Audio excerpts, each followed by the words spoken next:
অষ্টমীতে চলে গিয়েছিলাম আমি আর মাম্মাম পালপাড়ায়, সেই দারুণ একটা কিন্তু পুজো মণ্ডপে। তো বলেই দিচ্ছি, নেপালের জানকী মায়ের মন্দিরের থিম করেছে এই পালপাড়াতে, এত সুন্দর লাগছে দূর থেকে। তো চলো, আমার তো এসে মানে খুব ভালো লাগছে। তো ভিতরে যাওয়া যাক। এতটা পরিমাণে এখানে ভিড়, তোমরা এখনও যারা আসনি তারা চলে আসবে, আসলে একদম মনটাই মানে ভরে যায়।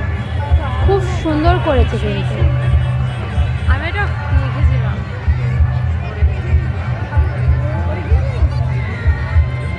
দূর থেকে দেখো যা লাগছে। এখন ভিতরে যাব, ভিতরে এত লোক, ভিতরে দেখো, ভিতরে দারুণ হয়েছে কিন্তু।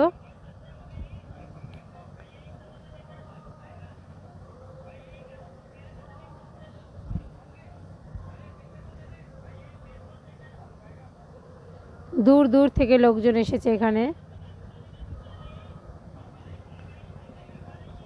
জাস্ট ওয়াও কিন্তু করেছে, দারুণ করেছে।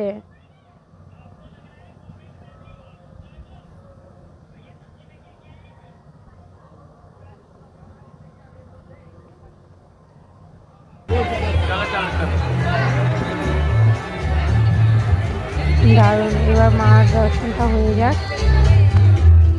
দেখো এখানকার মাটা খুব সুন্দর কিন্তু। তো চলো, ভিডিওটা ভালো লাগে একটু লাইক হয়ে যাক, আর সবাই চলে আসবে কিন্তু পালপাড়া দাসপাড়াতে।